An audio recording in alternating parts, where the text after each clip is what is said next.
Okay. And we are... Yep, we're recording. Speakers and microphone are there. So... Okay. Whenever you're ready to get started. Well, I'm ready now. Yep. So are you. Welcome back, everybody, to the casual podcast, the Heretic podcast, as it were. Yep. In which we just play Heretic while talking about things or topics that we feel like discussing. We are doing this recording right now because we feel the need to unwind after we tackled a certain very arduous splash game. Which might come out after this video here, because I tend to just upload these sorts of heretic videos as they are with no editing whatsoever. Yeah. Which is convenient for me. Yeah, that's... But yes, so at some point you will learn all our of all our terrible fates, as it were. Yes. We died. We literally died for that one. Oh gosh, we did. Let me get started with this. Alrighty then. So I'm just gonna nice case skybox there. Actually, that skybox reflects the weather we're having outside at the moment. Yeah, because in Britain right now it's quite Rainy. rainy right now. Rainy. But I don't mind at all. Let me remember how. Okay, so I have to get my bearings on this game. Isn't it? I'm actually having the chance to look at you use your keyboard. Wouldn't you be more at home using the WASD keys? I actually have. I'm actually weirdly enough more used to doing it this way with the arrow keys. Really? I've always done that since my childhood. How do you jump? Let me try and remember. No, it's not that one. Oh, okay, it's that one. The shift. You find... I find it's comfortable for me. You always find more ways to surprise me. Or to play games in a much more difficult way than you would really need to. It's not difficult, actually, to me. To you, yes. You know, most people would play a first-person shooter on their computer using the WASD keys and the mouse. Nah, that's not me. That's not you, that's not our Devar. Okay, we have Gary the Agile's in there. How many times do we have to kill Gary the Agile? Enough times to make him regret ever living again. Ever being so agile. Who does he think he is? Okay, I'm gonna pick up all this stuff. So, things that happened this week. Plenty. Yeah, plenty of things happened this week, I would say. So, we are recording this on a... what's okay, that's not... I believe today is a Thursday, yeah, right? today is a Thursday. Ah, this opens up automatically. Thursday the 16th of August, or was it the 17th? It's the 17th because tomorrow's the 18th, and that would be my fiance's birthday on the 18th. So I've arrived here on Sunday, and we've been doing quite a lot every day. Yeah, you'll be quite surprised how much we actually have done physically. Yes, we've accomplished a lot, physically and mentally, as it were. We recorded a few sketches, we did an entire playthrough of a certain point-and-click adventure game that's close to our hearts, and you'll get to see that at some point. The fact is we have recorded a lot of material, but guess who gets to edit all of that? Sorry. This guy. Yes. Me. Yeah, Madhog. And I can only do that once I go back home, and I believe after this week I'll have plenty of material for months. Oh. Okay, had to avoid that barrage of axes. Okay then. Right. Oh, I got hit then by one of them. Two of them. Whoa! Invisible people behind me. So not where did to you give come from? Any spoilers? More or less, this is what we did. On Monday, we did a very special recording for a film review. Yep, we did in a form of a vlog, though. Well, it's going to be something along these lines. A vlog spliced in with footage from the film itself, not to mention the commentary that we recorded while reacting to the film itself with a fresh mind. That's probably going to be included as well. Yeah. Let me figure out. We also. That's a film actually we wanted to cover in a very long time. Come to think of it. It was It was actually one of the very first. When I first joined Team Yuma, and everyone was basically throwing basically stuff into the hat, so to speak. I brought up that movie essentially. I wanted to talk about it, and it was going to come after another review, which never happened. So then it basically, Madhog then went to be like, hey, you remember that thing you wanted to review at some point? Well, I have it on DVD. Yeah, so why don't we review it together, sort of thing, when I'm physically there, would you? Well, and then there is the complication in that the DVD does not have English subtitles. Yeah, but... and otherwise only has Japanese and Italian audio. Yeah, but that's... Because I don't believe this DVD is available anywhere else in Europe. It was distributed in Italy, along with a whole collection of animated features made in between 1978 and 1984 by the same director, which happened to be a very, very important name in Japanimation, and I've already said too much. The right people will get what will essentially what's the word I'm looking for? The right people will get it. Yes. Okay, sorry about this, folks. This is suddenly a bit difficult, isn't it? I suddenly realized that I tried to rocket invisible people and it went right through them. I have no idea how that happened. How that can be. I thought they were just invisible, not corporeal. Intangible? Yeah, that was it. They're not intangible, are they? How do you defeat them? Well, there must be certain weapons that can hurt them, because I swear I hit them like face point blank with the rage of the wizard. Of the Phoenix wizard, essentially. Oh, there's nothing there. Okay. Oh, they're in the center, that's why. In between work, we also happened to watch the premiere of the new Ducktales. Oh, yeah. With Danton. Yeah. His twin brother, that is. Yeah. Yeah, it was really good. It was really, really good. It was really wonderful. It was fantastic. It was everything I wish it to be, and then some. So Donald Duck, yes, is definitely part of the action. But I was delighted to see that they actually tried to develop more the family ties in between all these characters, so that essentially they become a central point of focus in the narrative, and all of the adventuring is essentially a backdrop used to develop these characters and their own family bonds. At least that's how the premiere was presented to us, all 40 minutes of it. Yeah, let me see if I can get rid of these buggers. Yeah, all these buggers. So, what's the right weapon to deal with them? So far, this one seems to be the right one to deal with them. But I'm running out. Now you see that actually did go right through them. Yeah, that's a problem. Actually, that's going through them too. Oh yes, let's use a stick to beat them. That's going to help.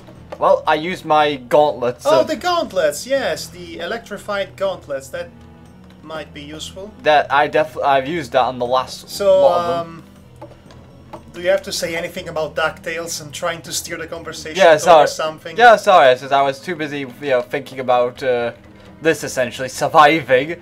That little thing. Yeah, that little thing called survival in these sort of games. Ducktales are really good. It's definitely become my instant favorite Disney cartoon as of right now. Yes. Well, you will get to watch OKKO, the new CN show. Yes, I will have to. It's also really good. So good. Okay. So, one thing I really liked was they tried to develop all these characters with something different. Yes. You know what? For the first time in my life, I can actually. Yeah. Yes, I can actually. I was about to say. For the first time in my life, I can actually distinguish and recognize who Louie is from Dewey and Huey and vice versa. Yeah, and not because just I was never able to do that. Not even when I was reading the comics or watching the original Ducktales or any of the other Disney cartoons, I was never on the clear of who was Huey or Dewey or Louie. I mean, I knew that Huey was the one who would always consult the Boy Scout manual guide, you know? Yeah. Which is called... the Woodchuck's Guidebook. The Woodchuck Guides book, thank you. And also another thing that we are getting on this show that's not something that I'm used to seeing in any of the iteration of Carl Barks Ducks. We're getting apparently sometime devolved into finding out who the hell these children's parents are. Oh, which yeah. is nice. That is There really... was a fantastic cliffhanger that had us, you know, our minds blown, as it were. Yeah, That revealed that Mama Duck, as it were, was adventuring with Donald and Scrooge in the old days. That was a surprise. Yes, that's not in the comics. That's totally new. That's completely new. I don't think even Don Rosa, which is the apprentice of Carl Barks who took over the stories and tried already to develop these characters and give Scrooge McDuck a proper backstory and all that. Yeah. I don't think even him covered what's the deal with you know, Huey, Louie, and Dewey's parents. So this is new and interesting, and I cannot wait. What did you just save this game as? The Woo Woo episode. Woo Woo. Doodly-dee. That's what the title of the first episode is. Yes, surprisingly, the title of the first episode is Woo Woo. And let's talk about the opening credits sequence, animated opening, because it was great. It was a nice rendition of the classic 90s I theme. mean, as soon 1987.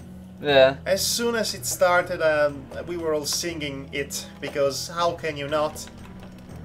Yeah, how can you not sing such a catchy tune like that?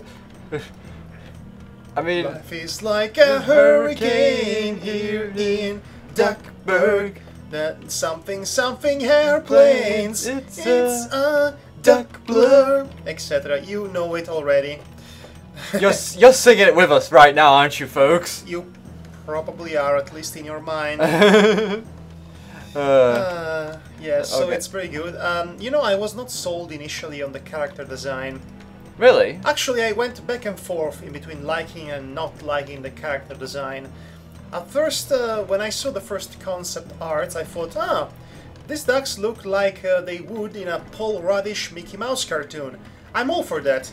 But then, as the show was getting developed, it turns out that the style is actually different from the Paul Rudd-ish cartoons. And the more I saw it, the more I was not convinced I would probably like it. It seems a bit too hyper-stylized compared to what was the original look and compared to the style of Carl Barks himself. Even though those really nice oil paintings in the background of the show are a direct reference to the style of Barks himself. Yeah. But you know, when I watched the show and I saw this character design in the context of the ambience and the environment, everything looked absolutely spot on and great. Oh, gonna avoid you. Like the plague. So this show looks extremely promising, and this first episode, these first 2 episodes, in fact, 40 minutes premiere, really was really funny. Was action-packed, funny, great comedic timing, and great character development, still interspersed with comedy. Yeah, it's really good. It's like Guardians of the Galaxy, the Ducks edition. I love it. Except didn't have Howard the Duck in. Well, everybody's Howard the Duck because everybody's a duck. Yeah. I'm going to put it like that. So yes, this is great, and this is the first time actually we get to see Donald Duck and Launchpad McQuack. Yeah. No, actually, you know, okay, so they were in the original cartoon as well, but Donald was a more sporadic appearance, a cameo. Yeah. But in this show, they are all basically part of the main cast. Which is great. Which is freaking about time that Donald Duck would be included in the main story, like in the comics. But also we get Launchpad McQuack as well, so it's bugger. What I'm trying to get at is that seems like a happy encounter in between the original comics and the 1987 show. You know? Yeah. It has its cake and eats it too, so it wants both Donald as a main character and Launchpad McQuack is still there, crushing airplanes and submarines and everything he drives. Yeah. So that's good. Yeah, that's really good for me as well, because the fact it definitely feels like as if them really done a bang up job of marrying the two. Indeed. I really like the interactions with characters for development's sake, and funny enough, David Tennant makes a very good Scrooge McDuck as well. Oh yeah. I cannot recognize him as David Tennant, so for me that's good enough. I mean, I can recognize it's his voice because that's all I can say. I recognize with a heavy Scottish accent. Yeah, I mean, it's there. You can tell it's him if you're a big Doctor Who. He's a much better Doc than he's a Doctor. Yeah, and I don't really like Doctor Who, so. Yeah, neither do I, to be honest. Okay, let me think. How am I? There we go. That's how you use it. I wanted to make sure that I knew. So yes, Ducktales. You know, by the time this podcast comes out, everybody will have already watched it. Yeah, everybody and their dog. dog. Might as well talk about it because we really liked it. Yeah, it was really good. And this is just a casual podcast that we are doing to unwind from stressful gaming, as it were. So, yes, I don't care. Extremely stressful gaming. Surprisingly stressful. Well, not really that surprising because we know it beforehand. Otherwise, we would have not even touched it. Because why else would we want to play a children's Flash game? Yeah, I think that should be enough for you to say. Yes. Okay. There was monsters here for some reason, so I wonder if there's something unlocked over here.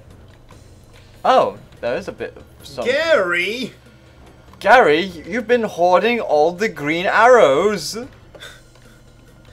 Green Arrows, it's an overrated show. Yeah. Well, it's not even Green Arrow, it's just Arrow. Yeah. Okay, let's go this. Oh, this is unlocked now. Okay, that was a pretty easy level then for traversing means. Good. That's good, right? Yeah, that's good. Oh wow. Something nice and easy for a change. Yeah, I mean, I did die twice, but compared to the other thing. Oh yeah, the other thing. Okay. Yes, we're going to keep being vague like this up until those videos are released. So yes. Oh wait, that's the. Get used to a lot of, you know, allusions. Oh wait, why? Oh yeah, you are doing it. It's just that you're beneath all that text. You know, fun fact. Yeah. Flintart Glomgold, in the original comics, he was introduced as a South American billionaire. Oh, okay. As I remember him, he looked quite different from the more modern iterations that portray him as essentially a fellow Scotsman to Scrooge McDuck, who looks like the quintessential stereotypical Scotsman too. Yeah. And he was the villain for the premiere, which makes sense. I cannot wait to see the Beagle Boys and, you know, Magica the Spell. Yeah, Magica the Spell is the one I'm looking forward the most. Yeah, I'm actually looking forward to Magica the Spell as well. We got introduced to some other characters that are new to me, essentially, so I don't know if they were actually a part of the... They were probably original characters. I mean, I know there was Roxanne making a cameo, you know, from the Goofy movie. It looked like Roxanne. I mean, believe that was an intentional cameo. It might as well as... What might as well have been English. Yes, I speak English. It might as well have been Roxanne from the Goofy movie. She definitely looks the same. Looks similar in design from what I was thinking anyway. So yeah. So she's having trouble finding a job at first, and then she reappears as a proper news reporter. Oh, this is open now. Has anything I else? do believe at some point there is a screenshot circulating on Twitter that showcased a cameo from Jigen Ishikawa from Lupin the Third. Huh. On Ducktales, I believe. Okay, I don't know. If it's from Ducktales. I actually did not see that. Well, yeah, it's probably one of those Easter eggs. Yeah. But again, the show barely, if ever, stays in one spot for too long. It keeps moving. It's paced fantastically, by the way. Right, let me go up here. Oh, Hydra! Or Naga, or whatever you call you guys. So, switching gears to something else. Because, yes, we established that DuckTales is great, and everybody knows that by now. Yeah, everybody knows that. So that's good to know that we can... So, about the night before me departing from England to England... Yeah? Yes, I went from England to England. Which makes total sense, yes. everybody. I just happened to casually discover the Hungarian animation mascot. Oh. Which seems like a set of random words, but it's a thing. So there is this animated series produced for Hungarian television in 1978. Yeah. I don't know, of course, the Hungarian name, but the title roughly translates into The Rabbit with Checkered Ears. Yeah. And it was a 24 episodes short form series.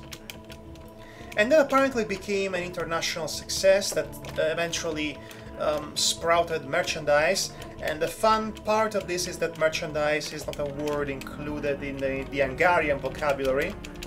So they effectively learned all about merchandising after the success of this show.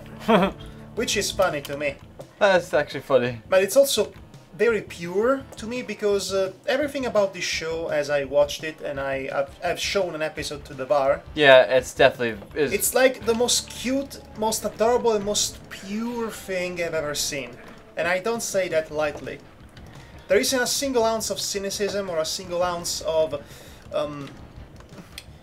self-awareness or in the sense of, in the postmodern sense, that is, there isn't a single ounce of laziness or anything. It's a work that comes from a place of love.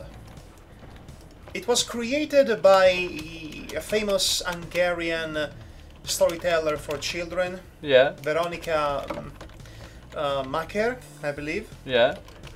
If I'm getting the name wrong, I'm sorry. But Veronica basically wrote a classic timeless character with a classic timeless set of stories and easy morals for the kids. Basically every episode is the checkered ear bunny just gets out of his chest, goes out of the window from the tallest palace in the city, and with his magical mono version of a binocular, yeah, which I don't remember the name of. Yeah, he flies with his ears as well. And, yes, but wait, what he uses is, the monocular, how do you call it? Binoculars. He uses the binocular. Oh, you mean the telescope? Oh, the telescope, yes. Well, it's not really a telescope to look at space, it's a regular telescope you hold in your hands. I actually did not remember how to call it in English, but okay. He uses his telescope, is a magical telescope that can reach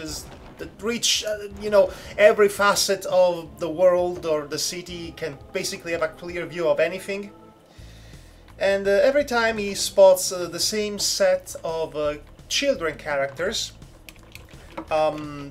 doing something, and he goes down there to help them solve their problems, which are usually very simple kids' problems, Yeah.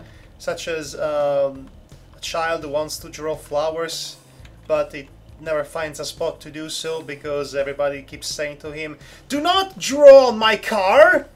Do not draw on the floor!" Yeah. And all of that.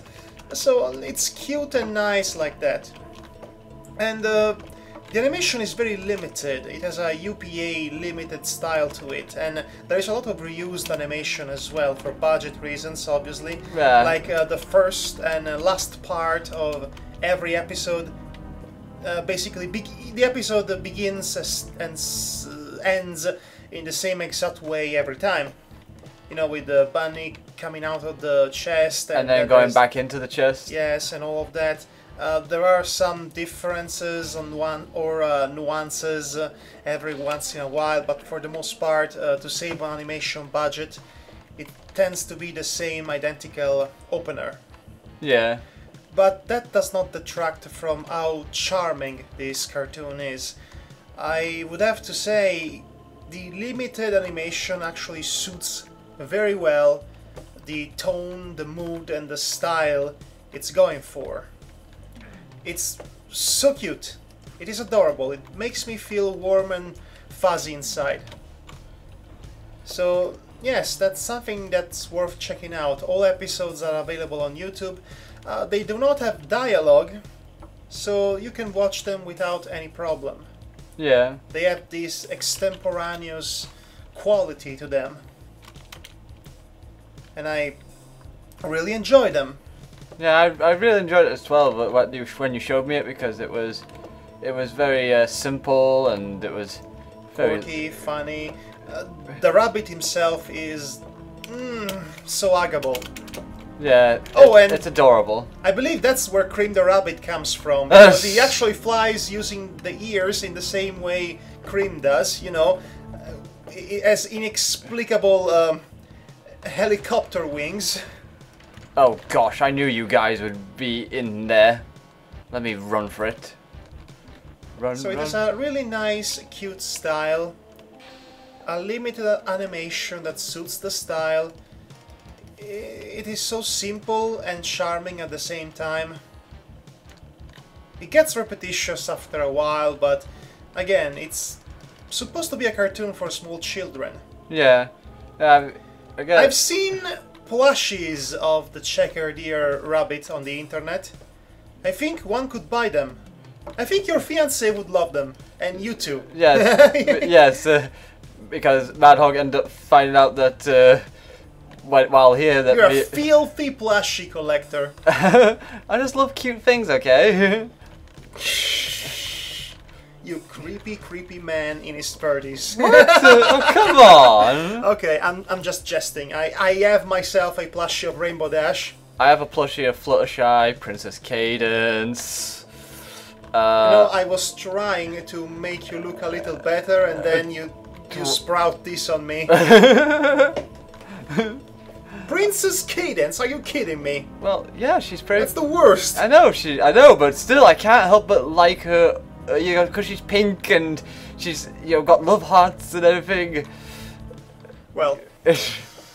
Well, okay. That sounds weird sure. now that I say it. Yes. Well, you know, we all know you are you, and you do you, and nobody's judging you for that. Yes, we are. We're all judging you. I don't trust this guy. I don't trust this guy. I'm gonna judge this guy. I'm judging this guy. Judge this guy. Okay, I thought I heard something unlock, essentially. Oh, unless it's up here. Whoa! You guys, Hey, look, it's McMahon's demon seed. Oh, gosh. He is the son of Satan's hero. Oh my gosh, I love how unfiltered the JR was in describing those two at the time. Yeah. Oh my gosh. Yes, we also did a recording of a podcast. Yeah. Of a wrestling podcast of a very specific pay-per-view event from 2006. 2006. From 2006, okay? Yeah. A very specific pay-per-view from 2006. And that will come out too at some point. No rush on that one. Yeah. Since, you know, it's not really topical in that sense. Yeah, it's just... you know, well, unless you want to have it come out in the same month as this year's SummerSlam. Oops, I said too much. Well, okay then, you guessed it. Yes, okay. We reviewed SummerSlam 2006. A very interesting edition of SummerSlam, to say the least. Yeah, it's interesting is not what I called it, but okay. Well, it wasn't bad per se. Well, it wasn't bad. It for was, the most part, at least. Yeah, for the most part, it was A enjoyable. couple of things were terrible, but... Okay, there must be a way to get... Can I break this? Oh! Oh gosh, what I done? So, Oh gosh. Okay, so from me, I'm going to say this, but I ended up showing Madhog while he was here a strange, surreal animation by Felix Cosgrove, I believe. That was so good. It was very interesting to show that to him finally, especially in person. It's a very apt and rich and creative, visually creative allegory about power hunger, essentially. Yeah, I mean, I got that as well, but I did wonder about the ending of it, though. The ending is Discworld. Essentially, I believe the ending is representing the fact that we are doomed to repeat our mistakes, and we never learned from said mistakes. So, power hunger is one of those atavist elements of humanity. So in that sense, the ending is extremely cynical and nihilistic, but also powerful in that regard. Okay, did I just unlock more monsters? So I hope that explains it to you. Yeah, I guess, well, yeah. At least that's my take on it, because this is definitely open to some more nuances of interpretive nature. It pretty much is. If any of you like your animations to be surreal with faces, with weird faces and eyeballs, it is extremely well done and extremely visually rich, and with an important and I think globally understandable message. Because, like I said, from a broad perspective, this is about power hunger. Yeah, but I would recommend checking out Felix Cosgrove's work just because it's visually stunning. Well, by the way, the title of the animation is Double King. Well, they call him Double King, but he might as well be Triple King, Quadruple King, Quintuple King, and so on and so forth. Yeah, considering how many times he, Das King. Yeah, he gets the kinging. Yes, the kinging of the king. Yes. So yeah, I would actually recommend checking out his other animation as well. He did a music video at one point, which was visually stunning to look at, based on imagination on its own, right? Mm-hmm. Let's rethink now, because no, he's done quite a few interesting works of surrealism, visual surrealism, yeah. And he has a style that's also very unique. Yeah, I mean the only way somewhere in between hyper stylization and rubber hose. Yeah. I actually seriously could not describe this animation any other way to Madhog other than watch it. Other than watch it and think a more surreal version of what Terry Gilliam. Yeah, Terry Gilliam was the animator of the Monty Python's group. Yeah, the only difference is that with Terry Gilliam it was a cutout animation. Yeah. This here is very traditional. Yeah, that's pretty much how I described it. Think Terry Gilliam, but with not paper cutouts and with an actual plot. Yeah. So, that was literally the only way I could describe it to him in order for him to go like, that's interesting. I'm very interested in these. Okay, why is there stairs here? Oh, another thing you showed me. You finally showed me an episode of Fawlty Towers. Oh, You've been teasing me with Fawlty Towers for so long, and then we finally get to see it. Oh, God. And it's both fun and it's, well, unsurprisingly, some of it's really funny. Some of it has not aged well. Yeah, it's a bit questionable. I mean, I actually showed him the infamous version. The Germans are coming. Yeah, the Germans, essentially, which was banned in several countries for obvious reasons. Once you see it, yes, I believe those reasons might be obvious. He clearly reacted in a inappropriate way to that Black Doctor. That's the reason, right? No. No, the reason is because they insult the Germans, but really what they do is not insulting the Germans so much as they are making fun of the guy with a concussion who's insulting the Germans, and that's wrong for other reasons. Okay? I mean, I just really love the physical comedy of Fawlty Towers. The physical comedy is impeccably timed, that is, That's what I was saying. Yes. It's impeccably timed for what it is. It's top-notch slapstick, and it's honestly the best part of the episode. Anything else, you have to take it with a grain of salt, because there's a lot of humor that relies on, oh, this guy is a foreigner and does not understand what you're saying. Ha ha ha ha, haven't seen that before. Yeah, that's Or, these people are, you know, Germans, so let's make jokes about Germany and the war. Again, I think that's more compacted into that particular episode, because there are other episodes. Depending on how you feel about wives. Wives jokes. Yes, there are a lot of wife jokes from the great John Cleese, which, as you told me, by the time he was actually making this show, he was divorcing from his wife, which is also his wife in the show. Actually, no. His wife in the show is actually completely different from the. Oh, thank God, because that would have been too awkward. Yeah, because it's actually way more awkward than you think, because she's helping the writing of the show. She's helping the write with the show, but she's also you remember that other woman, the smart woman, who seemed to know what she was doing around the hotel, and was like, she's one of the helping hands. That's John Cleese's wife at the time. Oh, so hold on. She has an actress playing his wife, but his actual wife is an actress in the show. Yeah. That's not the wife. Yes.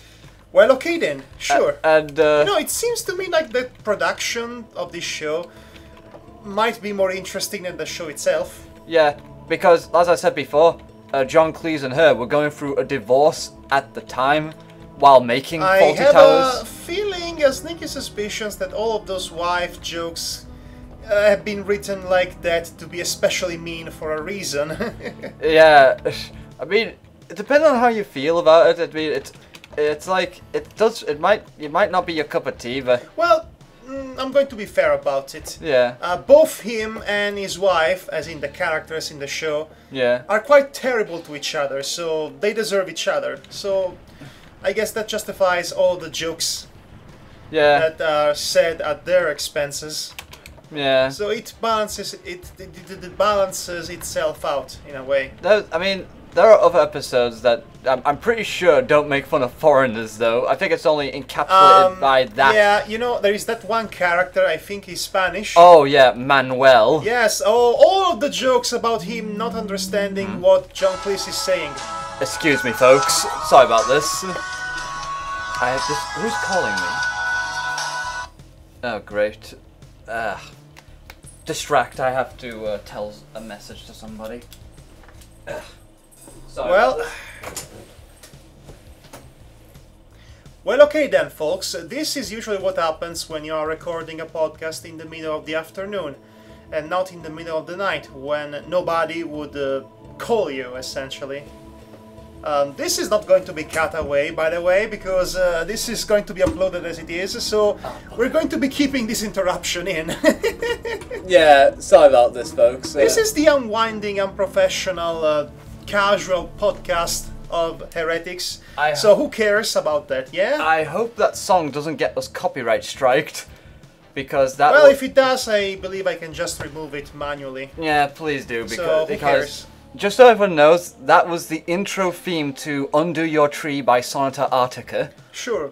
It is a very beautiful piece. I don't think it's enough to get us a copyright strike, considering. I would hope not, but just in case, it's a warning to... It's a warning to all of you listeners.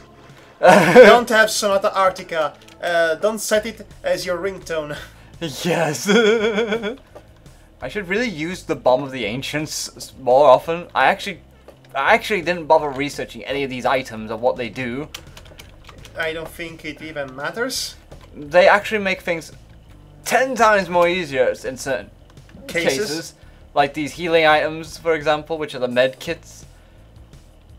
Right, so we were talking about Fawlty Towers. Yeah, so like I said, so Manuel, he's obviously playing the Spanish stereotype. Yeah, the guy who doesn't know how to speak English. And, so yeah, some people might find that charming, while others might find it pretty damn annoying. You know, it's not so much as it is racist, it's that it's kind of lazy by this point in time, because it's been done so many times. Not at the time, but then again, not in the 70s or whenever this show came out, but then again, it did not age well for a reason. Yeah. Because we as a society have evolved, and comedy has evolved too. In some cases it has devolved, but you get what I mean. Yeah. Personally, I see it as more of a, hey, this is what the history was like at this point, sort of thing. So Like a time capsule. like a time capsule of the age it came Yes, from. like John Cleese reacting awkwardly when he sees the Black Doctor. I honestly forgot that even happened. That single solitary moment just kind of ruins the character for me. Yeah, it. The likability factor has dropped down quite a bit. Yeah, like I said, I personally, let's put it as Fawlty Towers then, as it has flaws. It has faults. Yes, but I think it's supposed to be the joke, faulty. Yeah, well, it's actually the name of the main character, so it is a clever pun. Yeah. Nah. I will say that John Cleese in most of the episodes so has John really Cleese is great, really funny. He has generally. great outbursts when he gets really mad. Yes, like that whole spiel with the fire alarm. That was so good. That was really funny. It was a classic, almost a classic Monty Python sketch. I think he was always the backbone of the group. The last season of the circus was a bit weak, comparatively speaking, because John Cleese was not involved with them anymore, apparently. Yeah, I wouldn't know much about. Well, I have the entire DVD set of the Flying Circus. Yeah. John Cleese was not present in the last season. Which is a shame. Yeah. Nobody can say bastard quite like he does. Yeah. Bastard! You bastard! You bloody bastards! You bloody bastard! Oh jeez, thank you God! Thank you God! Just shaking his fist John up at the Cleese. ceiling. Yes. So yeah, I swear to God that German guy in the show, yeah. he looked like the German version of Graham Chapman. Huh. Slightly similar. That was weird. It does sound weird when you put it like that. Who did it? Oh good, it's gone. It's gone. It's gone. I said it's gone. Why did the wind suddenly stay when the enemy was dead? Oh boy, let's get through this. So, Fawlty Towers was one of your favorite shows growing up, to my understanding. It was, but yeah, it was. But I only remember the vividly the more funnier moments, like when he had overly ridiculous outbursts and let me think what to say here. His outbursts as well as his Sarcasm? yeah, the A sarcasm. sarcastic whip. Yeah. A sarcastic whip to whip people with. Yeah. A sarcastic wit with a T. Yeah.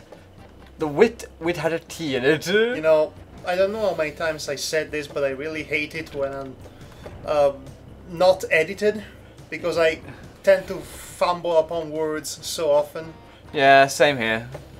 So that'll be the same as you. Yes, yes, indeed. it's why- well, it's- you know, by this point, all of these heretic videos tend to be like this. So, why would I change that now? If Yeah. I ever need a video to be uploaded fast on my YouTube channel, at the very least, this sort of recordings serve that purpose. Yeah, it certainly does. Oh, there's two buttons here. Okay, so what do they do? Oh, one of them brings us up. Yay, all of the hourglasses for me. Hourglass for me. Oh, Are those God. hourglasses, by the way? Yeah, but they were called the ancient bombs or something. The ancient bombs. Oh no, let me try that again because I'm a bit paranoid about it not saving. There we go. Okay, I'm gonna hate this because I know if I pick that up, that's going to get enemies on top of me. So let's do this right. Oh my! So let's get this right. Oh gosh! Yeah, I'm going to fight them with a stick. That's going to work out well for me. That's going to work out well for nobody. Okay, so the game was never designed for this sort of view, essentially. I can tell. So, you know, so we're kind of cheating here. Right, was there anything behind me? Good, nothing was behind me. Hey, how are you doing? So anything else you want to add about Fawlty Towers? Yeah, I really should have showed you another episode. I regret showing you that episode now, because I only showed you it because it's controversial. Because it's controversial, it has an infamous scene. No, it's not like his cringy insulting of the Germans wasn't funny at some level. Yeah. It was. It kind of was. Especially when he starts doing the Nazi walk. The Nazi goose walk. Oh my god. Okay, so he had a concussion. So if you want to use that as a context, then it says something bad about people with concussion, not really understanding what concussions are really all about, or what they do to you. Yeah. But, you know, if you start thinking about that, then you cannot make fun of anything else, of anything ever. And then, what is comedy? Am I right? Yeah. It's basically taking situations that would never happen in real life and, you know, having a punchline and a payoff. Also, misery. Comedy has a lot to do with misery. Of course, the misery needs to be well directed towards someone or somebody that actually, you know, can either take it or deserves it. Otherwise, you walk a fine line in between dark comedy or just being mean-spirited. Yeah, aka Stressed Eric. I hate you. Stressed Eric, I know it well. I hate that show. That's just bad. I hate it. Did you know it was made with an American audience in mind? Yes. What would make you think that an innocent, sweet, naive American audience that's not used to the brand of mean-spiritedness that the British comedy tends to bring with it would appreciate Stressed Eric? Even I was British and I never appreciated that damn show. Nobody liked this show, to my knowledge. It was just wrong at every level. How am I supposed to find it funny? Okay, there is a difference when a John Cleese is, you know, tortured by its own episode. Yeah. And it's funny because he takes it the right way. You know, basically, he shrugs it off like a cartoon, and he reacts appropriately to the situation by getting angry. Whereas with Stressed Eric, he just takes it like a champ.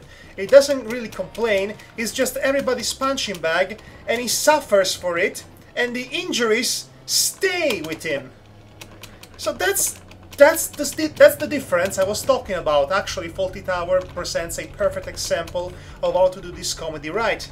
At the very least, this physical comedy right. Stressed Eric, it's just mean-spirited garbage. No? Yeah, it is. It is absolute garbage, and I really dislike it with a passion, just based on what its execution and message is, really, or lack of. So the guy is just miserable because he's Eric, because his name is Eric. He was born to be miserable, and there is no silver lining in that. Not only it's not funny, not only it is framed as funny, but it isn't funny, it's also repetitive and dull after a while, because there really isn't nothing much more to it. Yeah. There is no variety in it.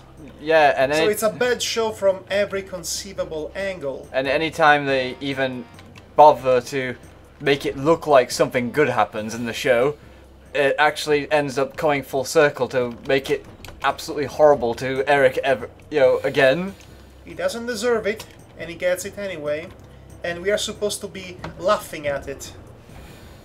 And that's the problem. If it was framed as a tragedy and human drama, then it would have been, you know, working. But since it is framed as comedy, then it's just awful.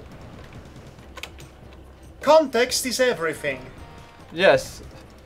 Sorry, it's... I have to shoot this imp. I was about to say imps, but they're not imps, technically. They are the Imperials. The Imperials? Oh, gosh. Death to all imps! Where am I supposed to go now from here? Because that's the question. I got a green key, so there must be a green door somewhere. Oh no, not down there. You will probably need a green card to stay in this country. Right. Nope, there's nothing in here.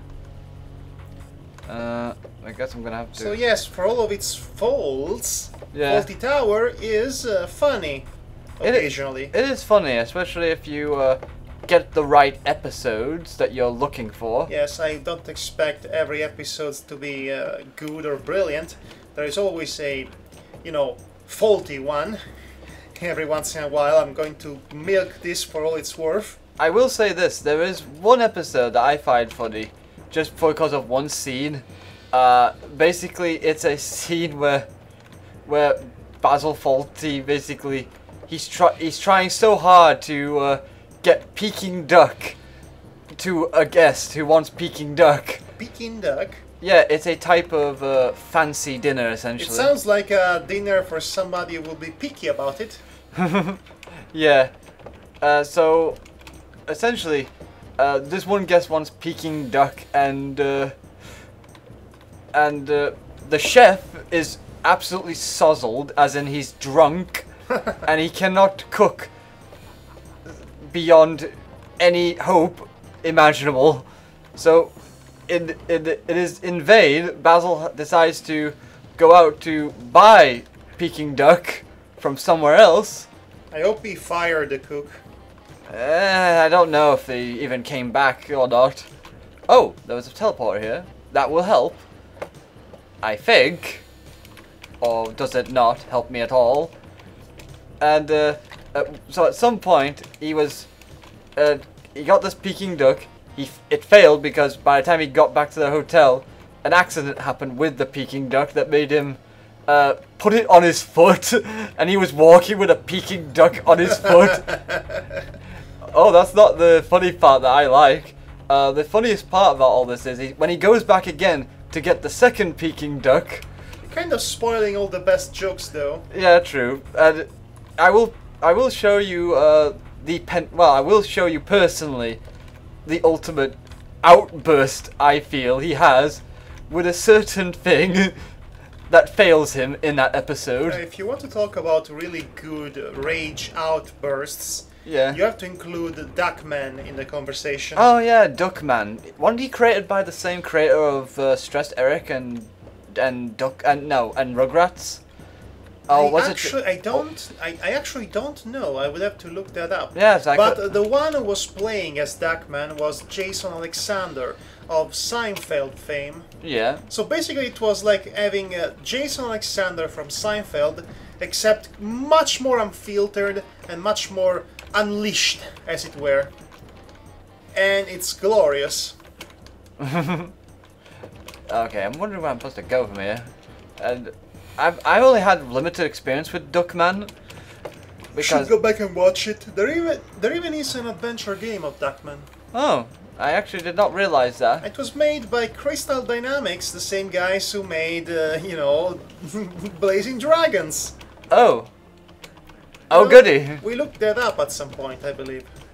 Yes. So, if you find it, we should play it. Well, that'll be interesting. Oh, that's where the green door is. But how am I supposed to get up there? Huh. Is there a button I'm supposed to press to get up there? That's weird. Am I gonna have to cheat my way up there by jumping to it? I guess you will. Because it's not like I've not done it already several times in the past. Try jumping from one to another. There we go. There seems to be a lift here. Like I was supposed to solve a puzzle here, but who cares? Yeah, who cares? We haven't got time for that. Right, let's just get through this. See, what else would we be doing this past week then? Well, lots Well, of recording. other than recording. Oh yes,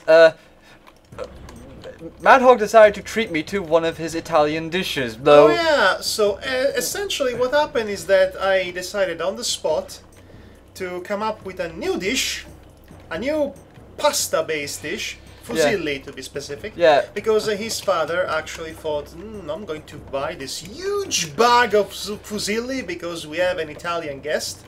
Yeah. So then I decided, let's do pasta. Okay, guys, do you have a Parmigiano? Nope. Okay, you don't have Parmigiano. Okay, it's fine, I can work with this. You, however, had Red Leicester. Yes, and I actually had it in my hand and then put it on the table. By the way, Red Leicester cheese is a deceptively tasty cheese, I have to say. It doesn't look like much. In fact, it looks like it's gone wrong at some point, even its color. But it is good for sandwiches. And as we found out, it's good for pasta too. So what we end up having is a recipe that I've just come up on the spot. I call it the Yorkshire Carbonara. Yeah. It's pasta made with ingredients of local production.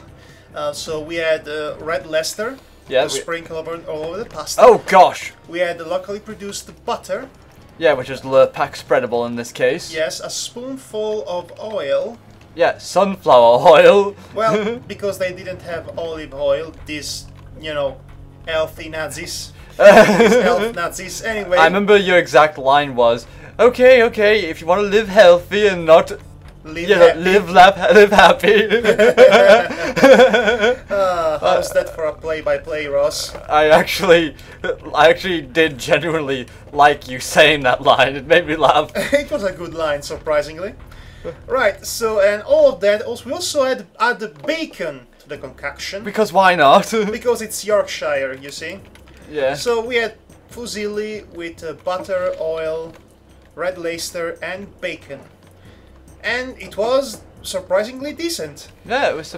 I directed the boys, giving them precise instructions. Which was me and Danton when he said boys. They acted as my arms and did all the work. Well, it definitely does require a bit of work, just... a coordination, as it were. Yeah, coordination and all that, but...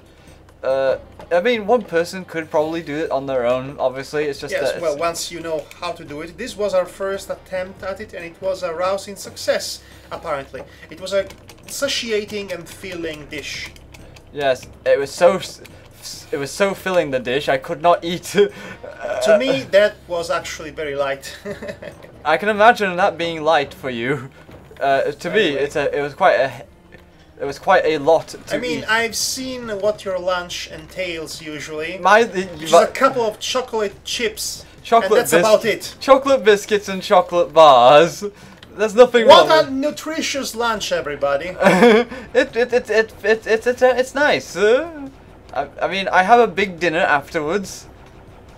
Oh, Devar. And I do sometimes, if I feel peckish, make a sandwich every so often.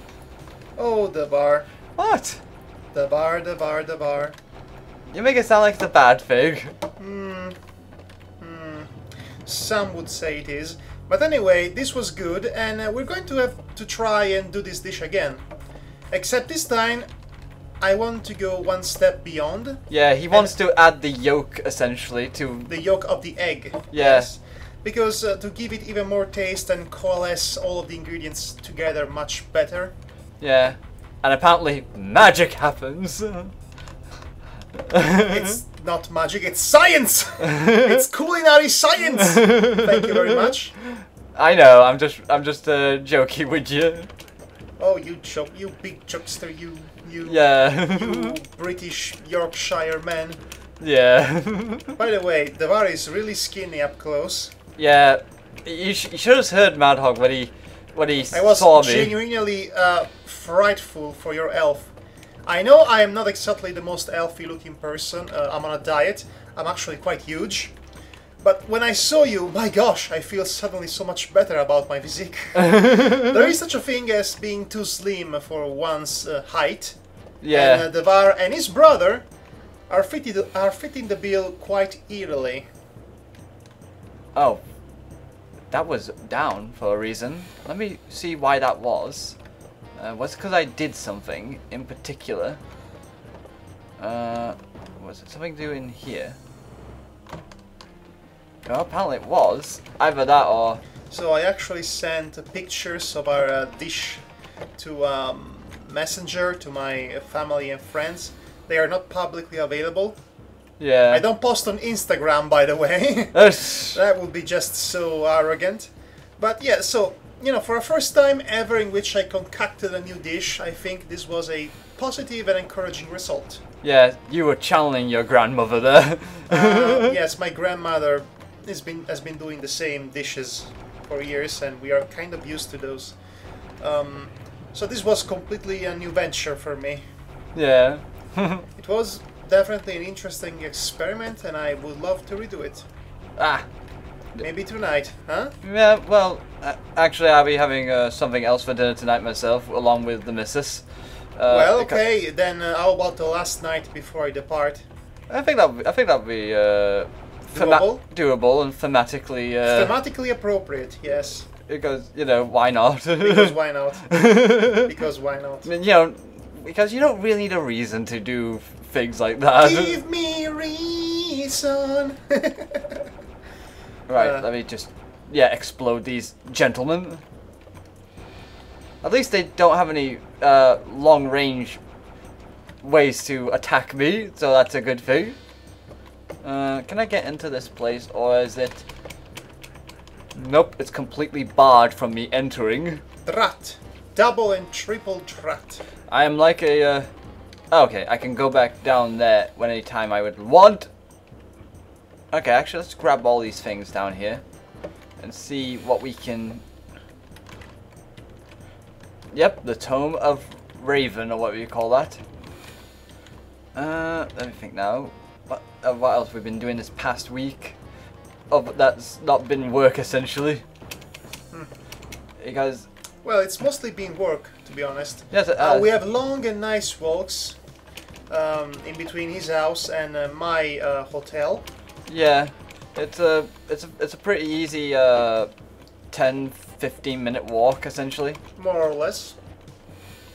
I do double time, essentially, because I have to go back and forth twice the distance. The last thing he needs is you know, exercise to lose even more weight. Let's see, where am I supposed to go from here then?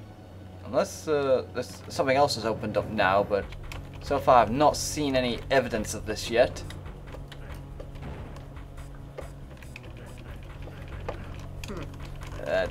You know, this week is flying by.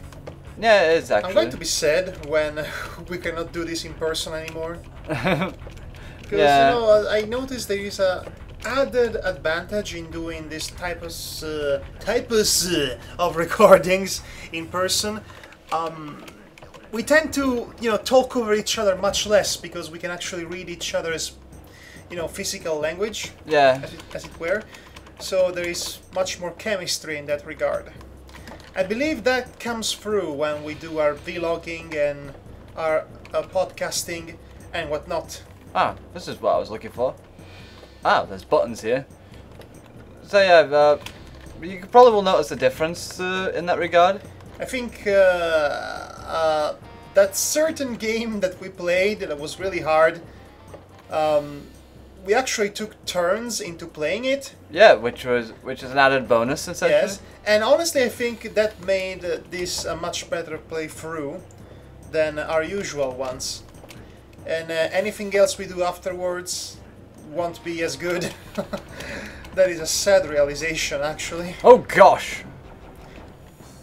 Unfortunately, we are limited by the whims of geography. Yeah, geography and... Skype. Yeah, Skype. I mean, we would love to use Discord for gaming night, but it doesn't have share screen. Yeah, the share screen option. It will at some point, but not now. It will in the future, but right now they're in the beta phase of it, where basically they've only given this power to certain people. Huh. So a small number of people are testing us out right now as we speak, but whether this will actually bear fruit is another thing entirely. Otherwise, Discord is pretty much better on all factors compared to Skype. It's better in every sound single quality. way. Sound quality being one of those ways. Yes. Right. Can we open this one? Or is it? Nope, it is not a secret. So, I didn't want to jump down there. Right. I accidentally clicked the mouse when I didn't mean to. Let's just leave this place.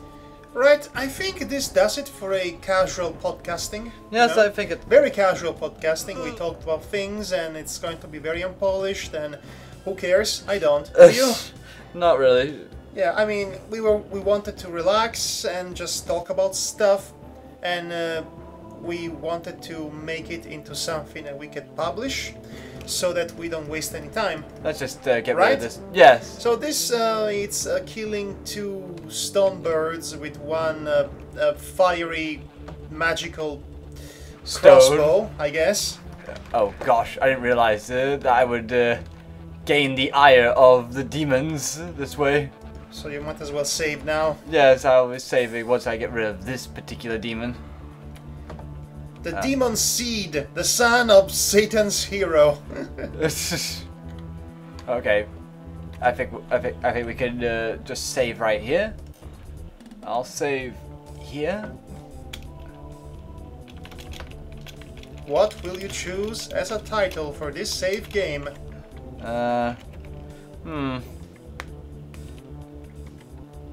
That's a good question, actually. Doom's a poppin'.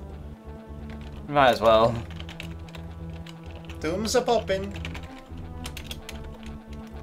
Right. Thank you for joining us, everybody. More decisively, much more videos to come from our venture in British land. Yes, indeed it will, and hopefully you'll enjoy each and every one of those videos that we've worked on together. Yes, hopefully they will be funny or entertaining enough, and also educative in some regard. I mean, they were educative. I mean, educative. Bless you. Educative in some regard. Yeah. So educational. Yeah, or entertaining, because they were quite fun to and make. Informative. They were quite fun to make overall. Yes, we had fun.